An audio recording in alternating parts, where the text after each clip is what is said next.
Expressionism, we enter the early 20th century when Dadaism, abstract expressionism, and surrealism emerged. These movements further emphasize the importance of individualization, imagination, and emotion in art. Egon Schiele was somewhat of a mix between Expressionism and Surrealism. In 1910, he painted Dead Mother. He focused on the female figure, expressed heightened emotions, and painted prostitutes and sexualized women in raw, emotional, chilling ways, revealing a darker side of truth. Back in the time when women still died of childbirth. In 1912, Marcel Duchamp painted Passage from Virgin to Bride, a surrealistic and abstract approach to the perception of womanhood from virgin to bride, a common theme throughout history. Diego Rivera painted Dia de los Muertos in 1924, a cultural festival in Mexico that celebrates and honors the dead.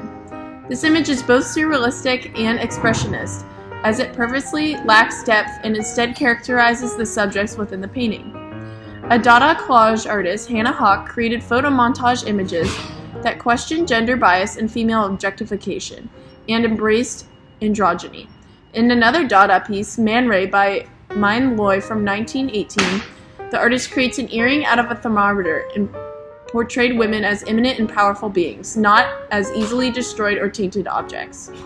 Marcel Duchamp really pushed the limits of Dadaism and what art is by placing a urinal in a gallery in 1917. Receiving a huge reaction from the public, he successfully forced us to examine art more closely and the motives behind the artist. In 1935, a gentleman named Walter Benjamin wrote, "Art in the Age of Mechanical Reproduction," bringing up the question of the authenticity of art.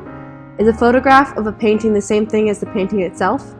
This conversation was started in this era. Frida Kahlo is most known for her two Fridas in 1939, a surrealistic and expressionistic painting that tells her autobiography, one being a traditional Mexican and the other in European attire. She used her surrealistic portraits as a way to reclaim her power and emphasize womanhood and the female experience. One of our favorite surrealist artists, Salvador Dali, painted Crucifixion in 1954. Not only did it question the decades of traditionally portraying Christ, it introduced the topic of how religion is clashing with modern science and contemporary developments. In 1967, Juan Miro created a cast bronze sculpture of a seated woman and child. This piece is placed somewhere between realism and abstraction, as it takes an ordinary and generic object, a chair, and distorts its color and shape to represent a completely abstract concept. Leading up to this contemporary era, finally wish to highlight the works of Nam June Paik, known as the father of video art. His most famous pieces are the electronic Superhighway Continental from 1995 and of course the TV Buddha of 1976. This piece placed an ancient religious figure in front of a screen. It sparked the conversation of the idea of self and the effects that mass media plays on self-reflection and narcissism.